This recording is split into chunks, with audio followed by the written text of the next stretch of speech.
thing you look at are who are logical suspects. In the death and injury of children, particularly in their own home, it tends to be one of the parents.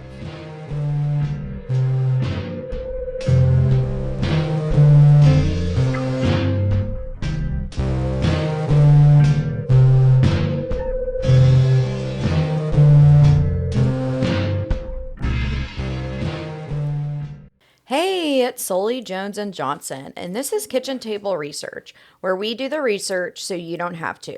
Don't forget to check out our evidence libraries. You can find us under Kitchen Table Research on Facebook, and our Instagram is at kitchen.table.research. There are links in our bios to our website where you can subscribe for case updates. We do a monthly or more of a bi-monthly digest, and you can find all things KTR at that website. If you rate, review, and subscribe on your favorite platform, send us a screenshot to kitchen.table.research@gmail.com and we'll send you a gift from the studio. I have a new subscriber, Daniel. He's been my friend for a very long time and just started listening, and he said he is addicted. So I want to give a special shout out to Daniel. Like I said, he's been a friend of mine for almost 15 years now. So I'm so glad you're listening and you're with us today, Daniel. So we have lots of information in our first 5 episodes on the Darlie Routier case. So please go listen to those if you have not. Otherwise, today is not going to make sense to you. And today we will be talking about the alternative suspects in this case. Some of these people were brought up during the court case. Darlie was asked about some of these suspects. We are going to talk about them, and we're kind of just going to organically go through how we found the suspect. Like I said, we did the court testimony, then we went to lead sheets, then we found other names on Web Sleuths and Reddit and followed those suspects down. I hope this episode is super interesting for you guys. On another note, we have a lot of listeners in the Dallas area and the Lubbock area, so please don't confront anyone in real life or make statements online accusing anyone of these suspects that we're going to talk about today. If you say something negative on our social media, we're trying to keep it super clean and uplifting, and so if anybody makes remarks, they will get deleted, just so you know. Okay, so from here on out, we will tell you what's speculation and what's fact.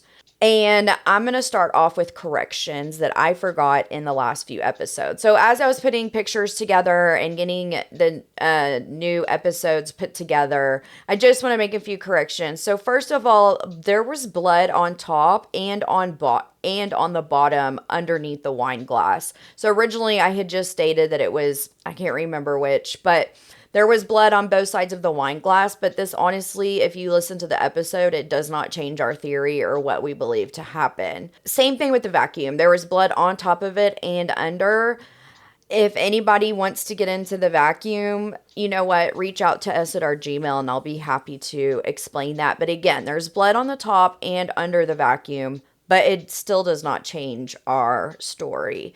So then we went back and listened to Catherine Long, who was the blood expert that came out that morning. And she states in her testimony at one point that there was blood in the garage. And then she states separately that it was from a popsicle. And so we're not quite sure which is true, considering she testified to both. And so we just want to make that correction. Another thing I want to state that was just a mistake done by the Rowlett PD is that booties were never worn at the scene. So this would have answered Catherine Long's contradictory testimony if they had worn booties, because they could have then tested the booties for blood and other trace evidence. Another thing, Darlie's family believed that her necklace saved her life. And honestly, I believe that as well. So she had almost a choker gold chain on, and considering her carotid artery was only 2 millimeters from being cut, which if it was, she would have bled out and died on the scene. That necklace could have been at least 2 millimeters long, and it was lodged in her wound and they had to surgically remove it. So a lot of people think that they just bandaged it up when they bandaged her throat wound, but in actuality, they had to surgically remove the chain. So we'll put a picture up of this so that you guys can kind of see what we're talking about. I'm not quite sure if we hit on this in the last episode, but when the paramedics get there, and unfortunately Devin is dead on the scene, one of our theories about Darlie's shirt and the blood splatter that Tom Bevel testified was Darlie lifting the knife up and stabbing Devin is that Byford, so he's an EMT Byford works on Devin first, but as we stated, unfortunately, when the paramedics got there, he was dead on scene. So a lot of paramedics, we pop our gloves off in the medical community a certain way to prevent us from getting bloodborne illnesses, keeping things clean and sanitized. And so you reach one finger under a glove and you take it off upside down. And the next one that you do, it kind of makes a popping sound and it can shoot small amounts of blood out if you were to do that. So if he was changing gloves and working on Darlie at the same time, when he popped that glove off, it could have sprayed blood that UC Bevel testified to on Darlie's right shoulder. So I don't know if we talked about that, but I did want to bring that up. Another correction is that 574 people have been killed on death row. I said something like 1,000 the other day. Another thing I want to talk about is the blood on Darlie's shirt. If you go look at it, which we posted the front and back of her shirt. So on the right shoulder, you can see the blood that we've been talking about that was Devin's. That is what Bevel said. Okay, Darlie pulled the knife up and it's cast off that landed on the back of her right shoulder. If you look at the back of Darlie's shirt, however, she must have been laying down with her head facing the sofa, as we talked about, because the way that the blood pooled, you can see that she was laying down and then she stood up. You can also see where there was contamination. We talked about that the EMTs threw her shirt into a brown paper bag and it got saturated. So you can literally line up the folds on the back where that shirt got contaminated. And I will put a picture up and label these things on Darlie's shirt so that you guys can visually see what I'm talking about. I'm sorry, that was a little lengthy and wordy, but we are going to go on to the suspects, and Jones is going to give us our first suspect.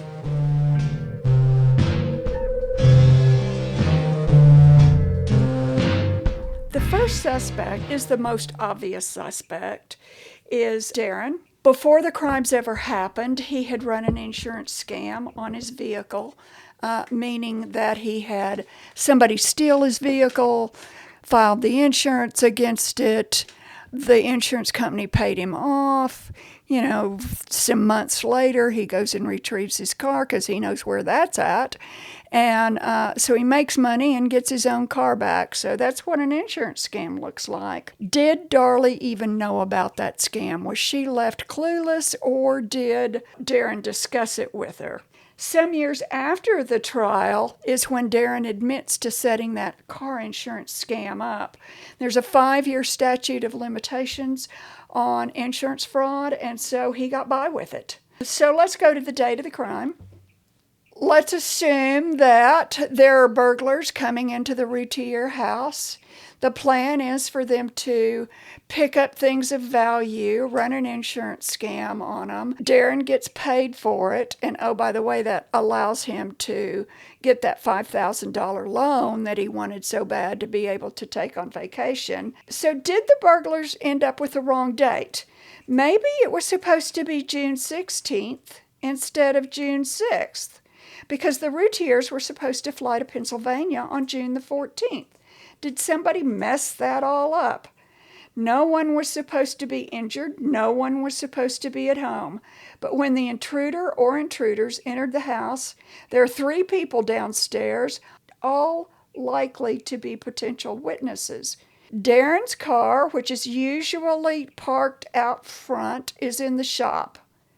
Darlie's car, which is usually parked in the back driveway, and I have conflicting information about where Darlie's car was parked. Darren says it was in front of the house. William Gorsuch, who's their neighbor, says he sees it. Darlie and Helena say that Darlie's car was parked in the back driveway so that no one, as they drove by the front street, is going to appear to be at home that night. If these guys were running an insurance scam, there's kind of some messy pieces in there. Is this a reason that Darlie may have left her jewelry out on the kitchen counter that night? If she knew about the insurance scam, would it have been easy for a guy to swoop that up and sell it for whatever he could get for it? So the insurance scam could be one of Darren's motives or a way to be responsible for the crime, right? Yes. Yeah, well, he wouldn't be responsible for the actual crime because he didn't stab the boys. But if it was an insurance scam, he certainly set that up. And you said he admitted it to setting up an insurance scam 5 years after Darlie went to prison? That's right. I can't believe he waited that long. Let me back up. Darlie Key's now ex-husband, so she and Denny divorce, okay? Denny comes forward. I don't know whether it was to Darlie Key or exactly who he told, but he comes forward and says, there's this little bell ringing in my head about Darren mentioning that he thought he needed to have some money. Barry Fife was his go-to man for insurance scams, and we're going to cover Barry here in a minute. So Denny waited until 5 years after the trial to bring it up, and then Darren admitted it? Yes. I wonder why he never brought it up. I mean, he must have thought about it all the time. He must have. Because if all the insurance scam stuff is true, and if the perpetrators entered the house with the intention of committing an insurance scam, because I think the perpetrators thought the house was empty. There's no cars, there's no lights on, they walk in the back door, they see Darlie laying on the couch, and it's not until they get into the kitchen that they actually see the boys. Sully wants me to tell you that she believes that Darlie's car was parked in the back and that double confirms to the perpetrators that nobody was home. Now, Darren and Gorsuch say that Darlie's car was parked exactly where it always is, which is on the curve in front of the house. So, I don't know what the truth is. Anna says that Darren confessed to the insurance scam to her in jail in 2011, and that is around the time that she divorces him. So I think more information came forward at that time, and maybe Darren finally admits it. He's been visiting her often in jail, and maybe when she figures out that he was running an insurance scam and her two boys had been killed, she decides that Darren is not worth the time of day and files for divorce. I mean, I just can't imagine, going to visit your wife on death row all the time, knowing that you have information that could potentially have exonerated her, and you kept silent that whole time. That's it's right. Just disgusting. This is all just a theory and it's not true. Right. For him to have held back this information for so long is just disgusting. Right. And, that means that nobody ever investigated any of Darlie's story because they didn't believe it.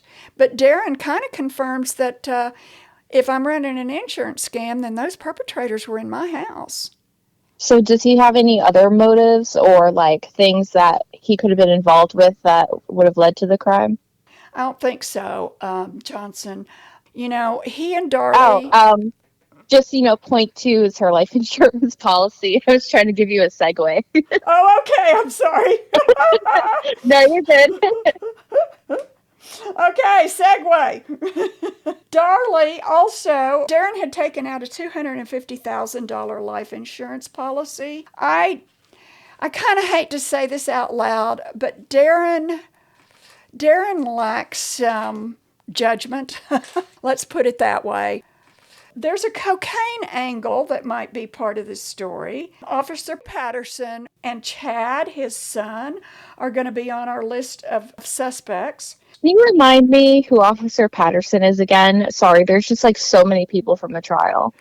Jimmy Patterson was not the first on the scene, but he was shortly at the scene. He was a captain in the Rowlett Police Department, and he became the chief investigating officer for the crime. So Jimmy's there about 3:30 in the morning. But like the main guy in charge of the investigation and his son are going to be suspects. Do you remember when we talked about Patterson pleading the fifth? Yes. Did he plead the fifth because he didn't want to be questioned? And that certainly got him out of being questioned. Now, let's talk about... We're getting like down and dirty with these suspects. We are. We're getting pretty nasty. And you know, again, we have to say that these are theories, but when we sit back in a group and we talk about these as the podcast creators, you come up with things that you really never thought about, but that somebody else did. So it's very interesting. Okay, well, tell me about the cocaine then. Okay, that rumors are circulating that Darren was using and selling cocaine, perhaps out of test neck. Okay? My idea would be that Darlie had no idea if, in fact, Darren was selling and using cocaine. Darlie had a negative tox screen other than the fen-phen that showed up when they did her lab work prior to her going to the surgical suite. Interestingly enough, there is no tox screen that was ever performed on Darren. So we don't know if he'd snorted a line before the crimes or anything like that. Interesting. Why didn't they run a tox screen on him? We know that the effects of coke do not make you go absolutely bonkers. I thought something that was interesting. We knew that Darren had called Barb, so that's his technician at Test Neck, while they were on the way to the hospital. We know that Terry Neal is driving Darlie's Pathfinder. We know that Darren called Darlie Key, Mama Key. I'm sorry, who is Terry Neal again? Terry Neal is their catty corner neighbor. Okay? Oh, that's right. So Darren went to him after the crime to like change and right, stuff. Washed his face. Okay. They walk out together. According to them, Darren's car's in the front. They go to the car. They get jumped in. The police will not supposedly let Darren back into the house, but I've read two different versions of that story too. So let's assume that he and Terry jump into Darlie's Pathfinder on the way to the hospital. They didn't know yet where they were really going. Interesting. This is 1996. I guess Darren has a cell phone. And, you know, those were those big old bags that people had to carry around with their cell phone in it. So that's kind of interesting. Did they have a car phone maybe? Well, and, you know, did Darlie have a car phone in her car? I don't know that. There's never been any information about Darlie's car. So Terry Neal is driving. Let's assume, obviously, that Darren's in the passenger seat. So he calls Mama Darlie to tell her what's going on and that as soon as he knows the hospital, he'll call her back. And the second person that he calls is Barbara, his technician, to go into Test Neck so that she can open up that morning. Is that not weird? He calls a technician who works for him to say, go to my office, you have a key, let's go ahead and open Test Neck for the day, when his two children and his wife is in serious condition. Well, maybe if he was doing an insurance scam that night, he was desperate for money and money's the first thing on his mind. Or maybe he was like, yo, Barb, you got to hide my coke. Exactly. And that's, you know, of course, Darren's never admitted to anything. And so we don't know the story. We don't know if there was cocaine hidden over at Test Neck. There's no indication that Darlie knew anything about the drugs, if in fact that's true. So then we get into money laundering, because Barbara testifies that Darren overcharges his clients. The year before, in 1995, Darren reported $200,000 in income for the year, and he was on target to make that much money in 1996. He was a little bit behind schedule, and that's why he had gone to the bank to ask for the loan, and we've already talked about that. Do you think maybe Darlie found out Darren was like cooking the books or laundering cocaine money through the business and he hired someone to kill her? Maybe. And Darlie would have known if those books were being cooked. I mean, she was the bookkeeper for Tesnack. And oftentimes, now that she was home with the kids for the summer and that Drake was such a small baby, it seems to me like she was probably doing those books from the home.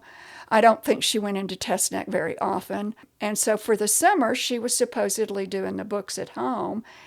And did she go, ding dong, I just found that Darren's selling coke and cooking the books, you know? I don't know.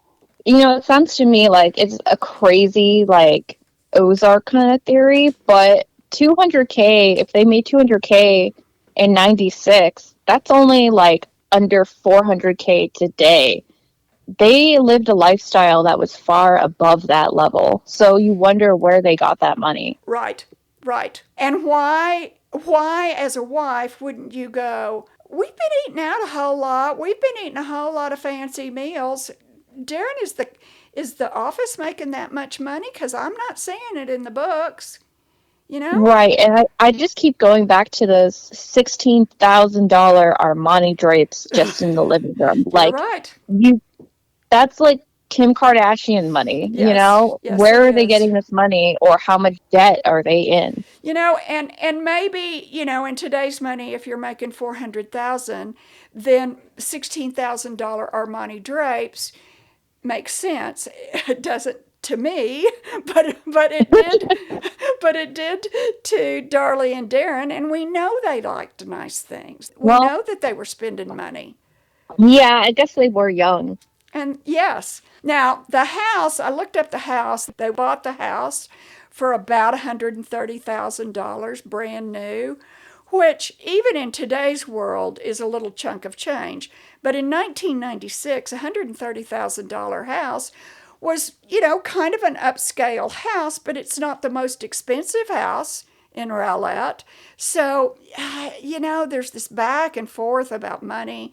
They were both admitted that they were overspending, but they were having the time of their lives and they were loving their lifestyle. So, you know, maybe it was worth it to them. Yeah, I don't know. Kind of weird, isn't it? So did he have any other shady things going on besides cocaine, money laundering, and insurance scams? There could possibly be more. Please tell me there's not more. There is more. There is more. There are also rumors that floated around during the trial and since then that Darren and Darlie's 16-year-old sister were possibly having an affair.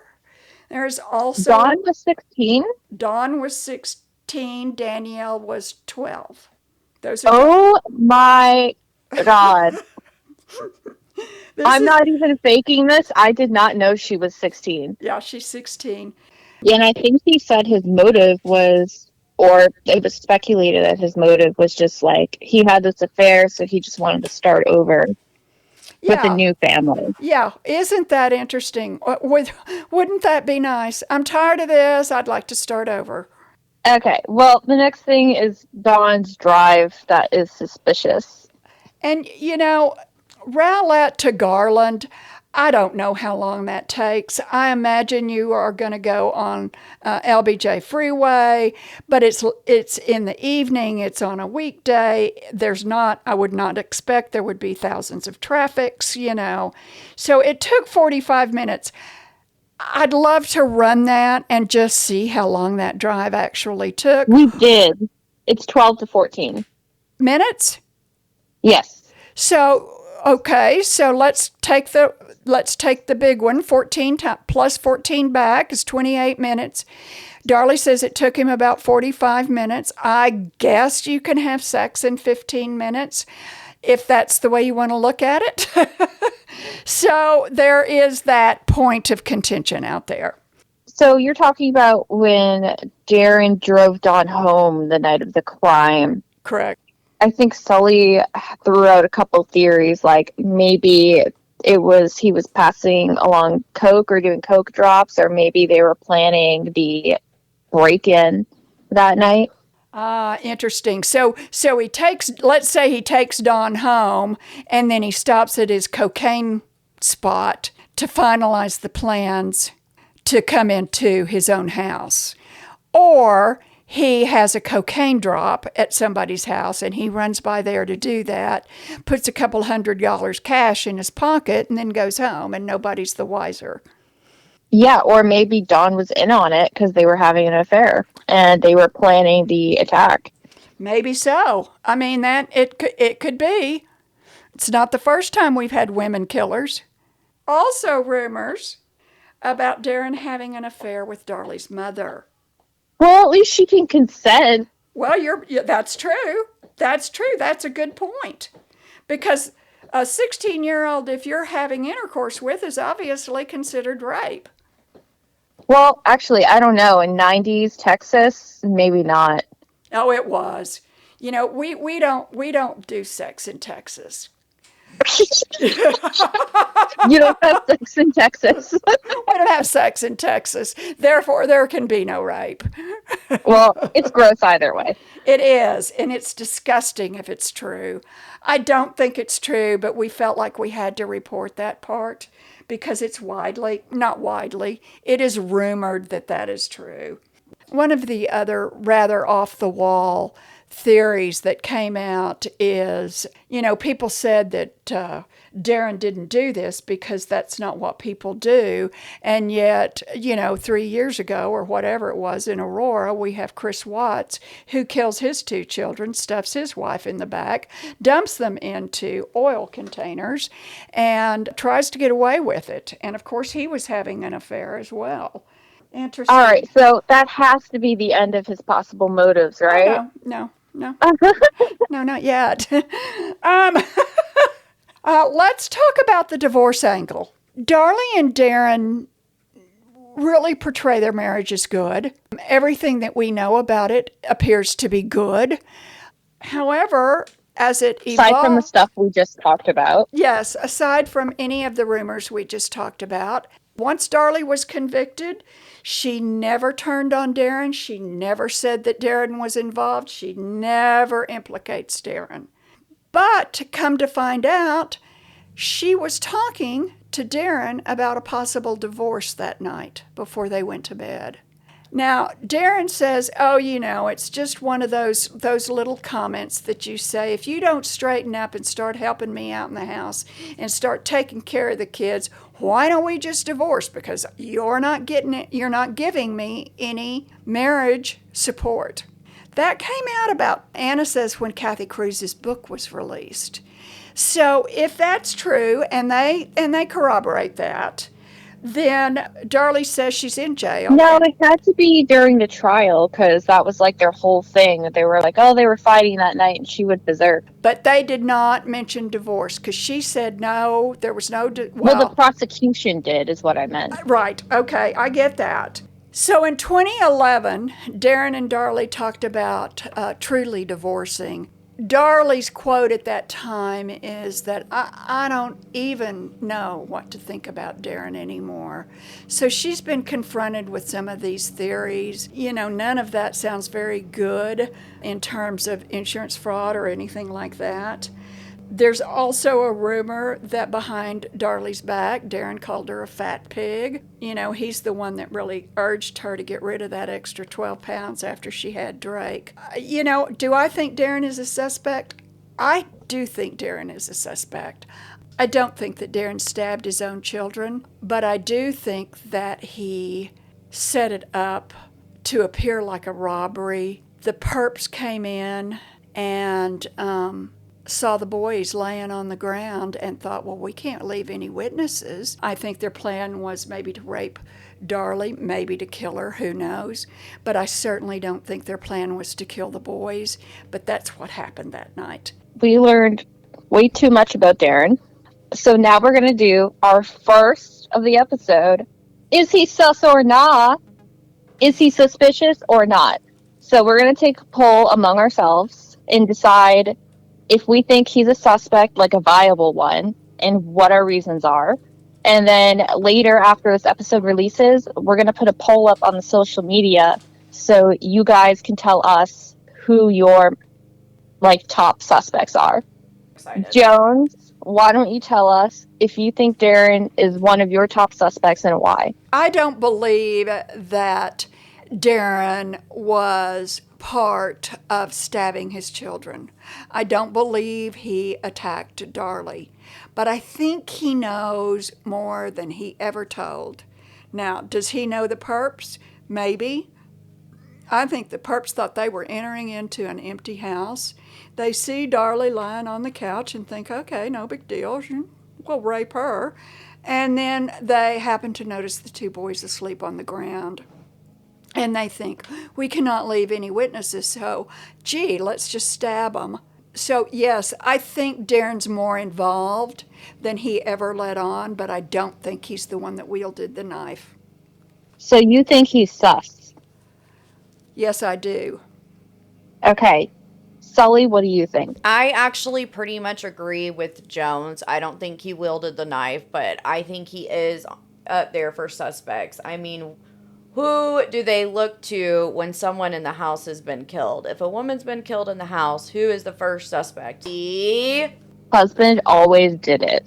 Right. I do think that him messing around in this criminal world to whatever depth, unfortunately came back to stab not him in the back, but his family. So that's my 2 cents on Darren. I think he just knows more. I think if Darren told the complete truth, it might give us leads and it might exonerate Darlie. And if he's holding that back, then he's a real POS. And that's my 2 cents. What do you think? So you and Jones both vote sus. Yes, I'm going to go nah. sus. No. I'm going to go nah. Nah. He's not sus. Nah.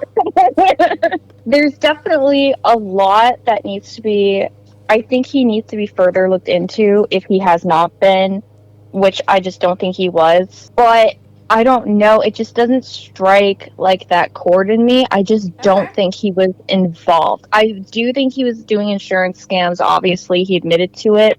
I just don't think it had anything to do with this crime. I just really think, based on his behavior, he would have come forward if he thought it had anything to do with it. And I just have a hard time believing that Darlie... I know Darlie is loyal to Darren. Right. And I know she loves him, but with the death of her sons, I think if she thought for a second that he had anything to do with it, even 5 years later, she would have said it. So Yeah. I just don't think he was involved, like inadvertently or not. So I'm going to say nah.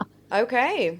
So we've got 2 sus, 1 nah. And you're going to put up a poll on our social media so that all of our fans can...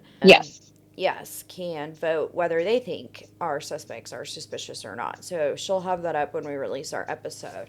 So we're going to go on to Barbara. So obviously you guys have heard us talk about her quite a bit. Johnson's going to take us through that. So why don't you go ahead?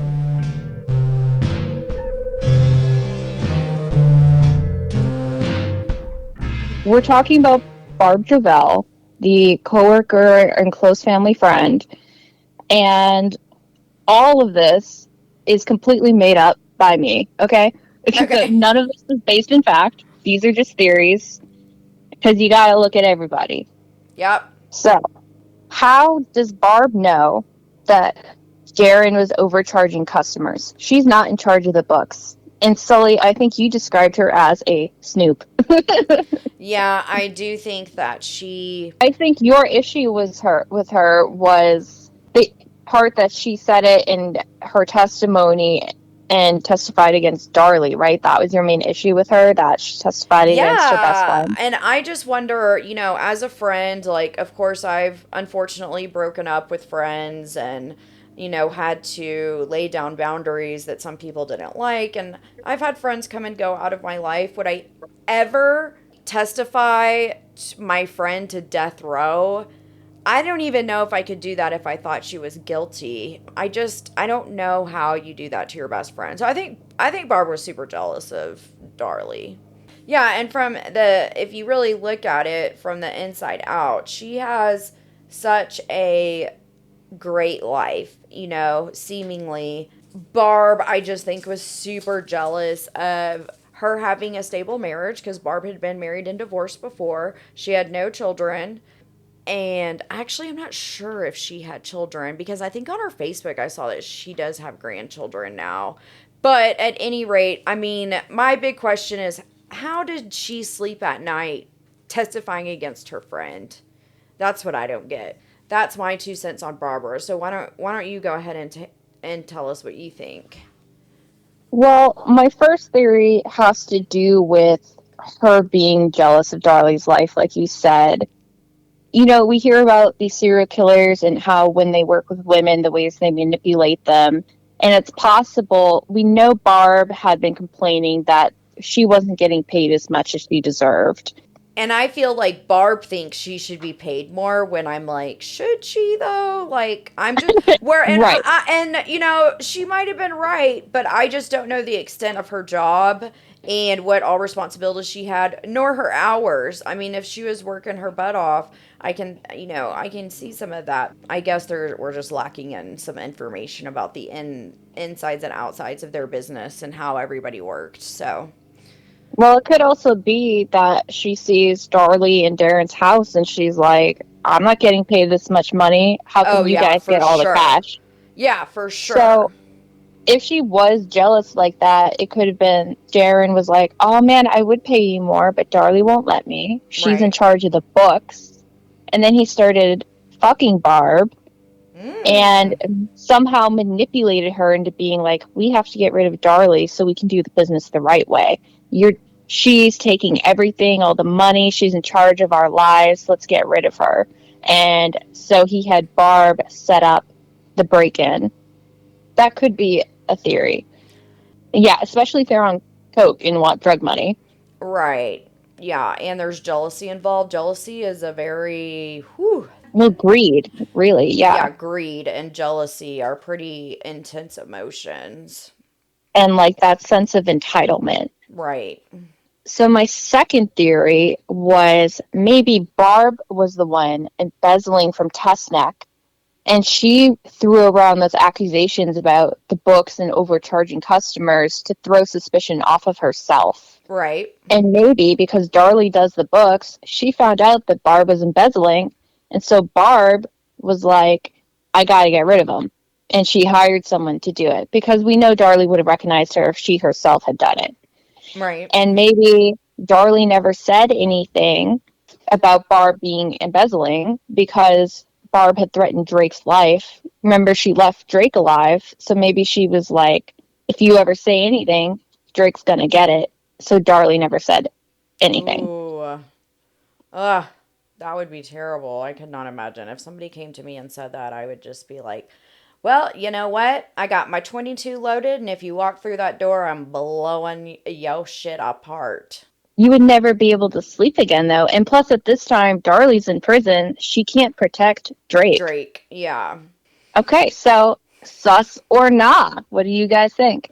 I don't Based think, on these things I completely made up. yeah, I don't think that Barbara really had anything to do with it. But again, I still think that she has information that we just don't know. I mean, why did she testify against her friend, especially after she made her own police report stating that there was an odd vehicle in basically their driveway, and a man was snooping around in the garage that they saw.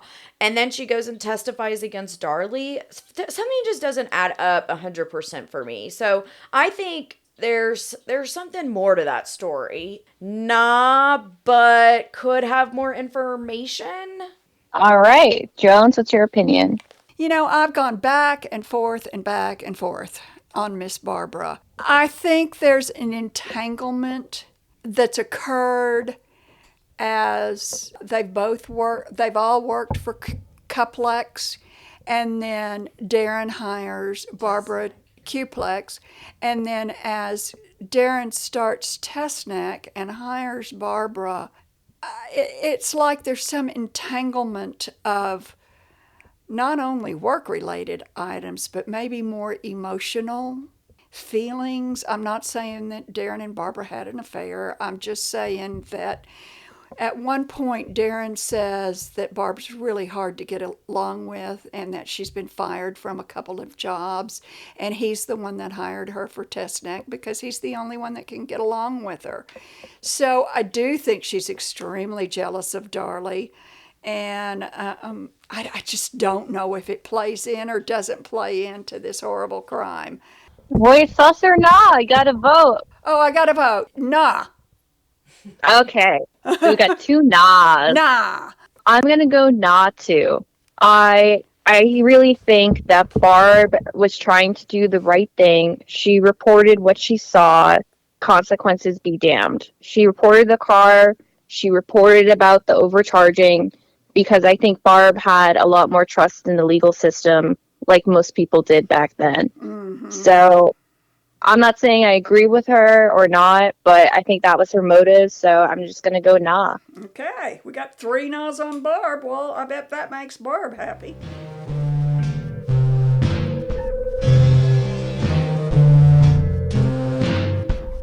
So Glenn Mize is a neighbor that lives in the same neighborhood as the Routier family. And he has a stepdaughter named Allison. And after we do Glenn Mize's, so he doesn't himself testify in court, but the lawyers do ask Darlie about him. And so we're going to read some of that testimony. And then I'm going to get into what his stepdaughter, who frequented the Routier house, has to say. Johnson is going to be Toby Shook, the prosecutor, and I am going to be Darlie under testimony. Who is Glenn? I really don't know Glenn that well. Glenn was somebody that came into the shop. I think that he knew one of the men that works beside our shop, and he had come in and he had said some things to Barbara, and they weren't very nice things. And I guess Mize's wife was having some problems with that. And his wife called, and I told her what he did. When was this? This was about 1.5 years ago. Okay. And then what happened? Did he threaten you in some way? Yes, he threatened me later over the phone. Okay. What is his last name? Mize. Okay. Now did you tell the police this is the guy that just threatened you, or did this guy look like the killer? Yeah, I just told them. They asked me if there was anybody that we thought. They asked me and Darren together at one time if there was anybody that we thought, had ever threatened us or anything like that. You are not saying that this Glenn guy did the killing, are you? I don't know. Well, does he look like the guy? I don't know. You don't know what he looks like. Not to give you a detailed description, no. I saw him when we walked to go and talk to Barbara, and that was 1.5 years ago, and I really wasn't paying that much attention. We have 20 people walk in and out of our shop. Okay. So you just told the police this Glenn guy had threatened you at some point in the past. Yes, sir. Do you think you would recognize Glenn if you saw him again? I don't know. Well, we'll give it a try. Y'all just come on up here, please. So Chris Frosch and Glenn Mize are going to enter the courtroom together. So remember, Darlie had described the intruder as having a similar height and build to Frosch at one point in her testimony. All right. Y'all just come on up here, please. All right. Stand right here for me, please. Okay. All right. Do you recognize him as being Glenn Mize? Yeah, but the hair looks longer. Okay. Now, if y'all could just, I don't want to make it like a beauty pageant or nothing, but if you could just turn around with your backs to the jury and also to Mrs. Routier, all right. They don't really have the same build, do they? No, sir. So we can eliminate Glenn Mize as being the one? I think so. Okay, so that is Darlie's testimony about Glenn Mize. So let me tell you about his stepdaughter, Allison. So she is about, 14, 15, 16 when she starts hanging out at the Routier house. She's 16 when she gives the testimony. And I just want to state up front, and I do want to have a discussion about this. So Allison is 16 and she does not testify during the testimony phase, like whether Darlie is guilty or innocent. She's testifying during the punishment phase, which means that her testimony could go towards putting Darlie on death row. And my question is, should a 16-year-old be held to the same standard? And is a 16-year-old's testimony to put a woman to death row appropriate? Let me tell you what her testimony says. So she basically says that some of the older kids would go over to Darlie's house. Some of them babysat for the Routiers, neighborhood kids. And she stated that Darlie would buy cigarettes and let some of the older kids, like the 16-year-olds, smoke. And that she would buy them like Zimas. And to compare that to something today that you would drink, it would be like giving a 16-year-old a White Claw. So I do think in the 90s, and I'll have Jones talk about it some when she pipes in about whether she thinks Glenn Mize is a suspect. But I do think that it was a little different in the 90s. I think it was like, okay, all the moms in the neighborhood know each other. My 16-year-old's over at your house. If they want a Zima, she definitely never testifies to saying that kids were getting drunk over there or doing drugs. We know that no drugs show up in Darlie's talk screen. So I mean, was she letting some of the older kids smoke and drink at her house? Maybe, but I do think that it was a different time. This was 30 years ago. Smoking was just more popular. I wanted to include Allison's testimony not only to be more unbiased. I mean, this is a kid saying that she's letting minors drink and smoke over at her house. Of course, this was before, like now in Texas. Is it everywhere that you have to be 21 to smoke now? I mean, back then, even when I was in high school, they let us smoke outside on our lunch break. Like the security officer would take us out there and let us smoke because it was still somewhat popular. Texas is wild.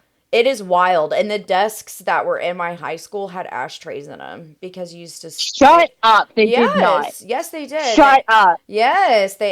So they used to smoke in class. And so... Oh my God. I've never heard of that ever. Well, I mean, moving on... So, my question is, Johnson, how do you feel about a 16-year-old testifying during the punishment phase in this case? And then do you think that Glenn Mize is a viable suspect? I don't really care about her age because everyone is always going to automatically be biased and, like, take it with a grain of salt. I find the content odd.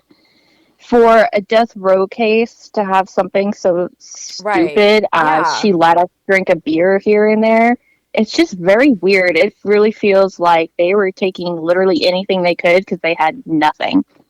Right, I agree. I mean, I just don't see how letting teenagers have a cigarette and a Zima at your house makes you want to kill your own children. It's just irrelevant. Or is reflective enough on your character to send you to death. That's just weird to me, especially in the Texan 90s. Yeah. Where apparently high schools had ashtrays. Well, and we don't have sex here in Texas, so, I'm going to go nah for two reasons.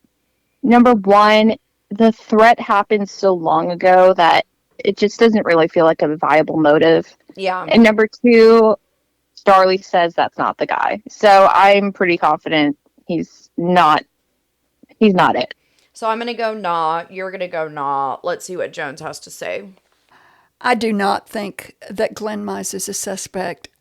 Really, if he's an obnoxious man who happens to come into Darren's test next door, or even if he's an obnoxious man who does business next door and comes into test neck to harass the women, that just doesn't fit as part of the puzzle as to why he'd break into somebody's house and kill people. So I am a suspect that does not believe that I'm a person. Oh, you suspect Jones Yeah, confesses. really. So I'm a podcaster who believes that Glenn Mize is not guilty. I will talk about about what y'all were talking about. I don't think it's morally wrong to offer a 16-year-old a Zima, which was a low alcohol content drink back then. I don't think it's wrong to allow a teenager that developmental stage of deciding for themselves what they believe in and what they don't believe in. There are very few children that I've ever seen in my practice that have at least not tried cigarettes. Some of them go on and really smoke for 2 or 3 years. Most of those kids are in their 30s now, and most of them have quit. So, it's that rite of passage. So I don't think that has anything to do with this crime. I think Darlie was being Mrs. Cool Lady. I just want to state that I have been cigarette free for 5 years. Yay! I was a smoker. Your lungs are pink. They are. I was an on and off again smoker, honestly. I started smoking young in the 90s.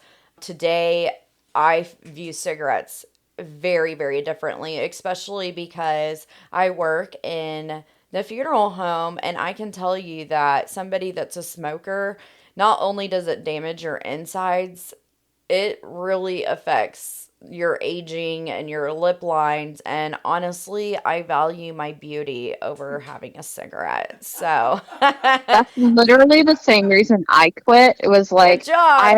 my Yay. teeth can't get gross, and I want to look good. Yeah, exactly. So again, like Mom said, I think a lot of kids that kind of grew up in that era, most of them, none of my friends still smoke. I mean, or if they do, it's like a vape, they don't, but none of my friends smoke cigarettes anymore.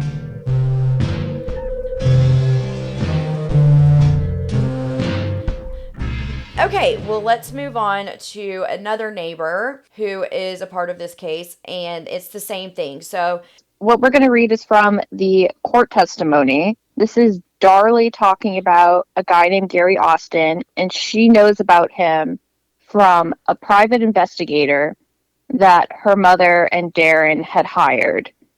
So it's like third-party information. okay. So, under cross-examination, Johnson is going to start as... Yeah, this is Shook. Yeah, this is Shook again. Okay, perfect. So you do Shook and I will be Darlie again. Did this other man live in the neighborhood, you say? Yes, sir. And down the street, I guess. Is that right? Yes, sir.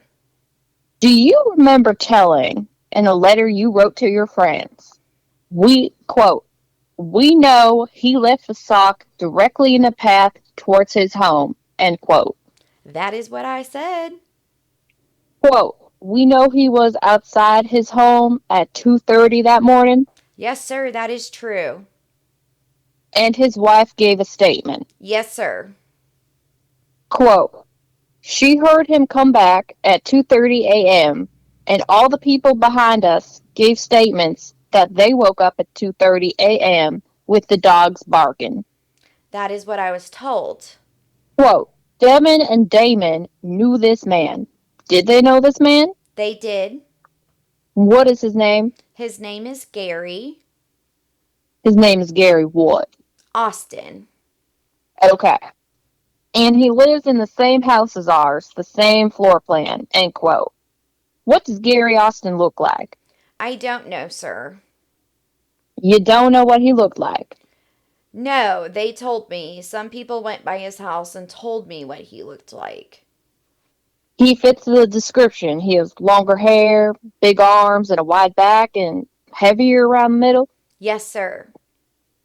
Is that the description you gave the police? Yes, sir, I believe so. Is that what you remember? Yes, sir. I mean, a while back, you didn't tell this jury about anyone being wide around the middle or having big arms.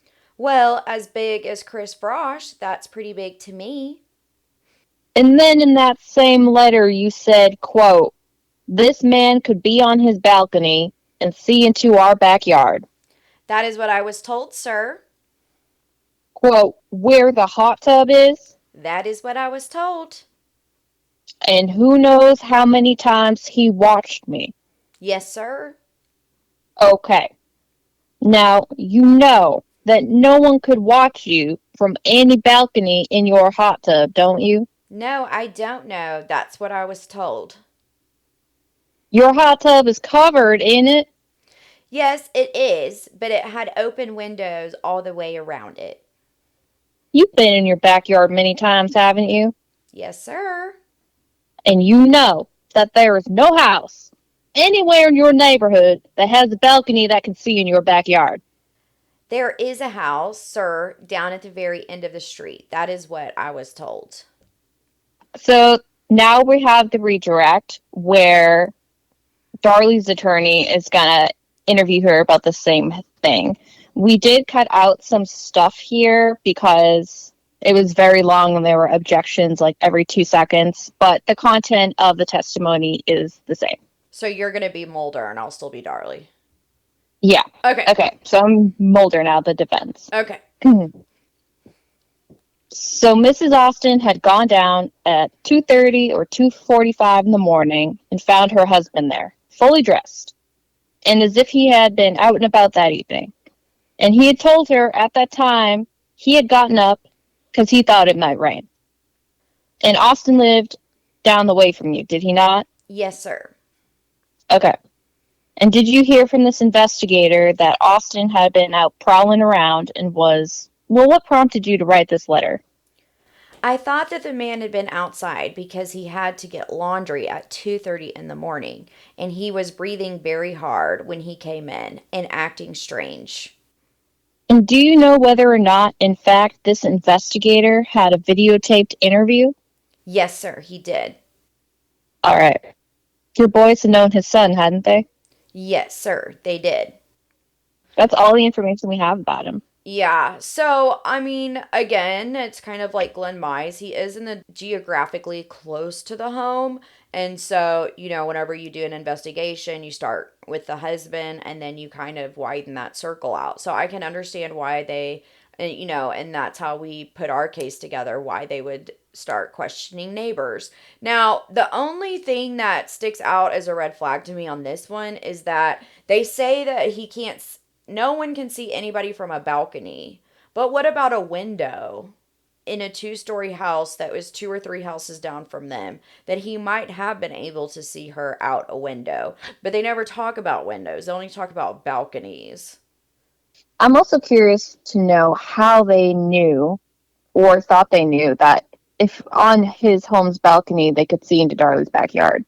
So the PI, which we don't know his name, we've tried looking in depth for it, that Darlie Key and Darren hired. This investigator, do you think he interviewed Austin's wife?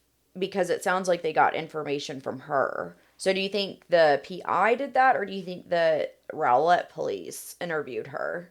It had to be the PI because there were no lead sheets about him at all.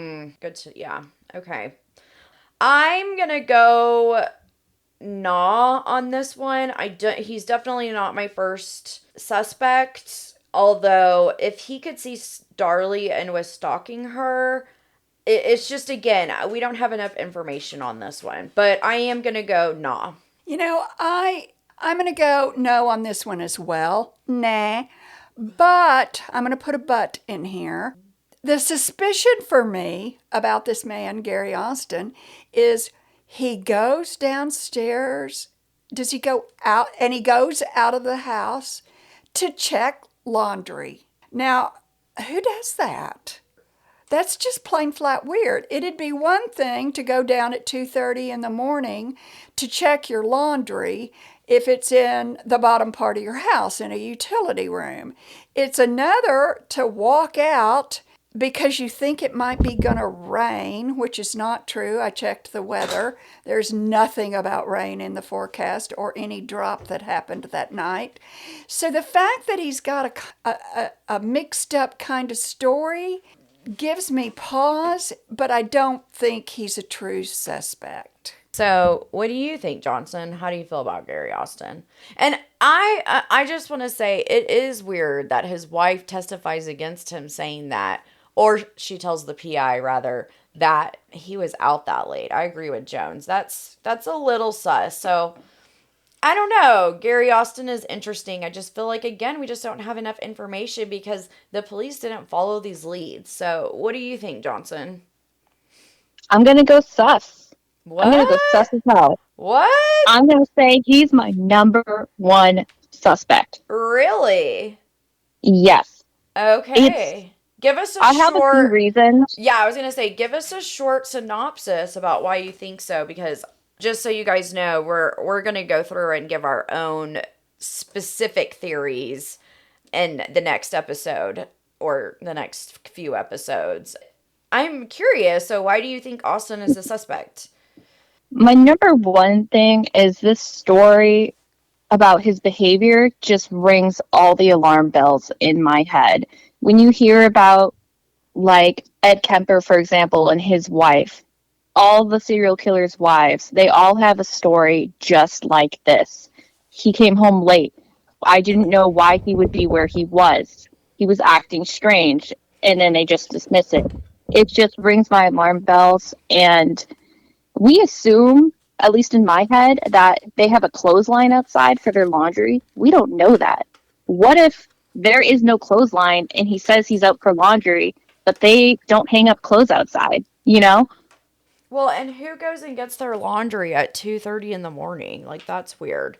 I mean, I would, because I am, like, awake all night and sometimes do things, but would you get fully dressed to go outside and check it real quick at 2:30 in the morning? No. And also, this small detail, he's breathing very hard when he comes in. And his wife acts like he's never done this before, and she's like, what the fuck was he doing? And he's acting out of character. So this, to me, just screams alarm bells, and I think he needs to be really looked into. The wife was like, what the fuck? I wonder why Mulder didn't pull her as a witness to the stand. And I just wonder about this PI too. I wish we could find out more information about who their PI was. If there was anything I could get for this case, it would be this investigator's information, because this is just, it's weird. Gary Austin screams at me. Yeah. Well, on that note, so we've got two ish and a total sus. From me, yeah. I'm going to say nah for everybody until Gary. Okay, wow. All right. Well, that's shocking to me. I didn't know that Johnson felt that way, so I'm excited for us to get into theory so she can elaborate on that. But on that note, why don't you go ahead and segue into Julia Clark, who is one of Darlie's best friends.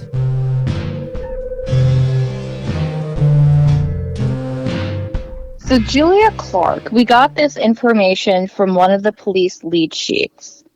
She came by the police station on the 7th, the day after the crime, and she's asking if she could have the Routier's cats, and she wants the boys' insurance policies. And then, we don't know any other details. It just says that she talked about Barb and Helena. So this is just really weird to me. A couple of these things could be explained away, but I'm just going to go ahead and throw my completely made-up theory out there. We're going off in a conspiracy land here. She's trying to take over Darlie's life, okay? She's jealous of Darlie. She wants her life. She's in love with Darren. She wants her kids, or maybe just the baby.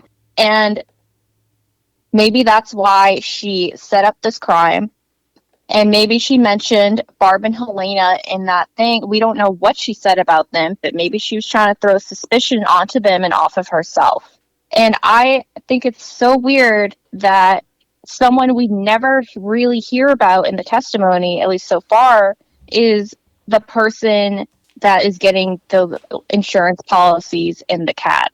Also, we're going to talk about a psychic later, but the psychic says that a woman did this crime. Here we go. Here's a woman. That's it.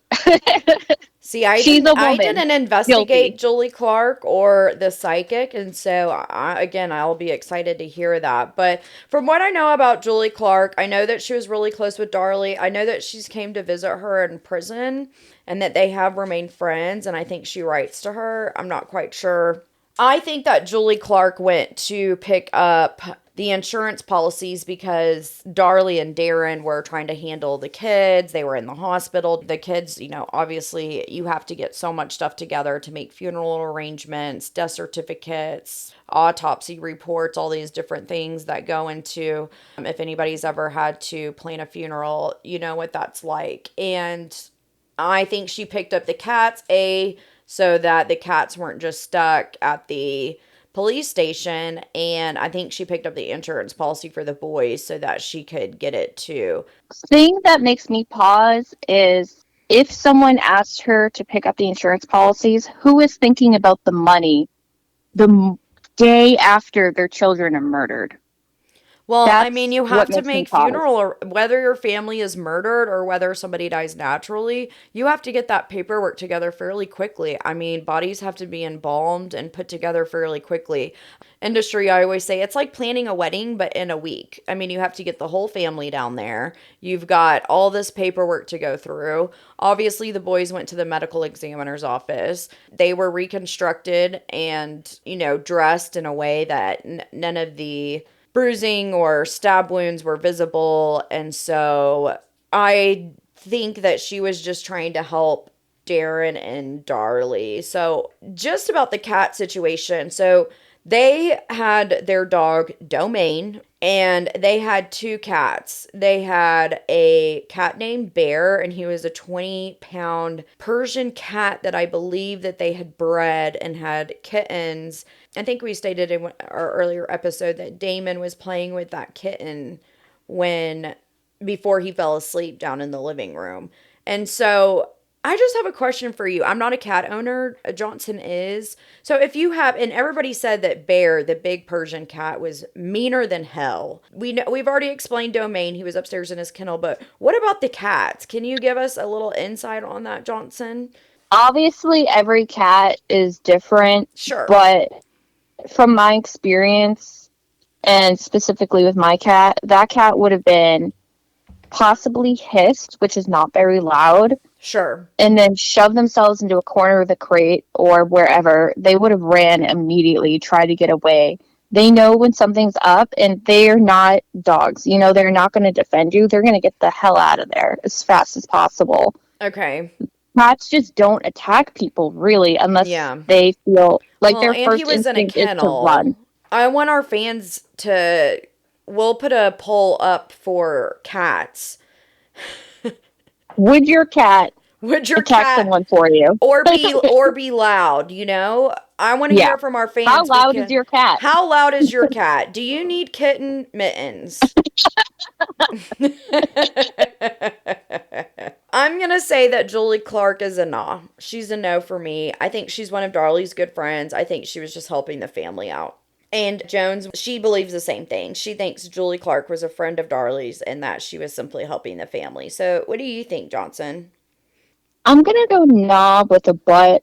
It's just, I've never had to plan a funeral or anything, but this is the day of, right? Darlie didn't even get out of surgery until that morning. It just seems so fast to be thinking of the money for the funerals. Insurance ploy to get that $10,000 as fast as possible, and he told Julie Clark to go to the police station.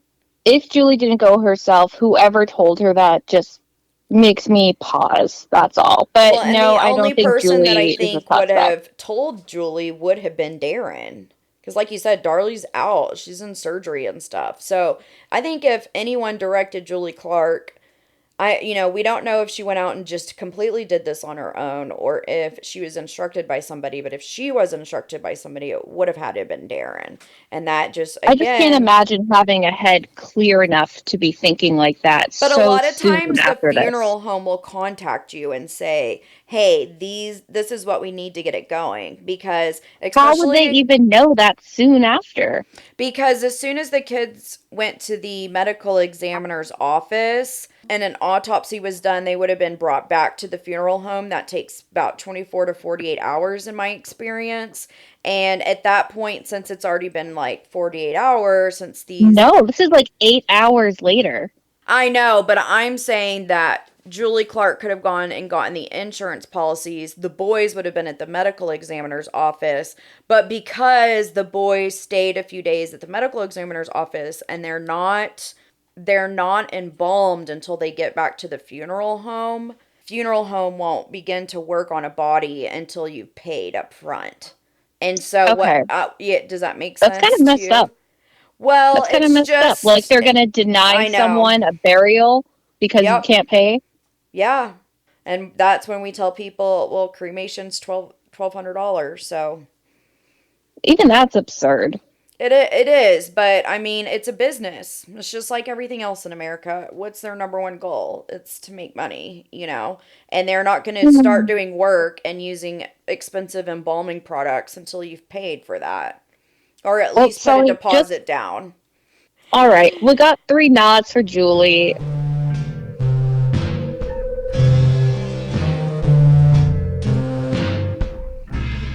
I want to talk a little bit about Denny Key, who is Mama Darlie's husband at the time. Although I don't know if she had already initiated divorce proceedings or if she was thinking about it. At any rate, at the time, Mama Darlie was married to Denny Key. We already know that Denny Key, as reported by Darlie, had fondled her some years gone past. The boys had spent Mother's Day, so a couple of 3 weeks before the murders, with Mama Darlie and Denny Key, and we don't know whether anything out of the ordinary happened at all. I mean, I suppose if you've done it once, you can do it certainly again. But Denny Key is to me not a suspect at all. Except you've got that little thing that happened 5 years after the trial's over where Denny Key says, "Oh, yeah, I remember Darren talking to me about an insurance scam." So maybe that does make him more of a suspect. But I'm going to vote no. I don't think Denny Key is really my top suspect either, but again, I question, does he know more? Because him and Darren did talk about the insurance scam. He comes out and says, Darren asked me if I knew anybody. I said this is before Craigslist, so it's hard to find a criminal at this time that's just going to break into your house. There's no back page. I mean, the internet is at its beginning. And so, I mean, how do you find your local criminal, your local drug dealer, your local insurance frauder? I'm not quite You sure. ask your local pervert. Or you ask your father in law that fondled your wife years gone past. And another question I think that Johnson brought up, but I'll go ahead and state it, is did anything happen to the kids while Denny had them? But I can't imagine. One of the sisters, I believe, not Dawn, but Danielle, was there. And so was Mama Darlie. So I don't think that it's like Denny Key didn't have the kids by himself. They went out to do something. I feel like it's fairly common for Mother's Day to be like, get the kids out of the house, let Yeah. mom have the day to herself. So I just think the whole Mother's Day thing, people make a big deal out of it. I think a lot of these people on Reddit and web sleuths and some of the just kind of BS that I've read around the internet. I think all in all, I'm gonna go nah for Denny. I'm going to say not to. I think it's a possibility, and again, everyone should be looked into. It's a Right. possibility that something happened Mother's Day, and the boys said something. And Darlie or Darren or both of them confronted him, and he went, I have to cover this up.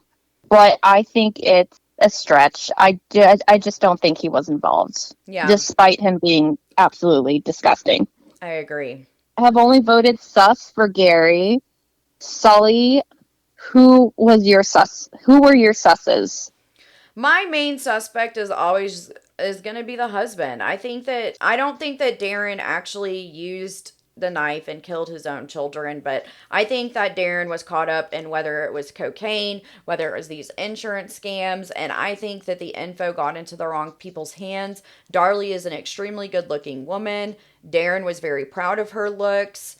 We talked about before that if the family was in the living room and the kids were sleeping on the floor and Darlie was sleeping on the couch, maybe they could only see Darlie and they thought that she was alone, and Darren had given them a way to break into the house. And I later learned when I was reading Allison's testimony, who we talked about earlier, the 16-year-old, that window, that Darren testifies that the window was up 6 inches or whatever because it was hot in the garage. And Allison says that it was always up because that's where everyone smoked. I have found some things reading through some testimonies. And so did Darren say, hey, look, this window will be open and I will not lock the door between the garage. Again, did they get the date wrong? Did they not care about the date and wanted to rape and murder this family? I'm also, if it's not Darren, then I think it's random. But we'll get into that more later in our next episode. We're going to go ahead and end here for our suspects. So we've gone over basically our top suspects or people that were closest to the case.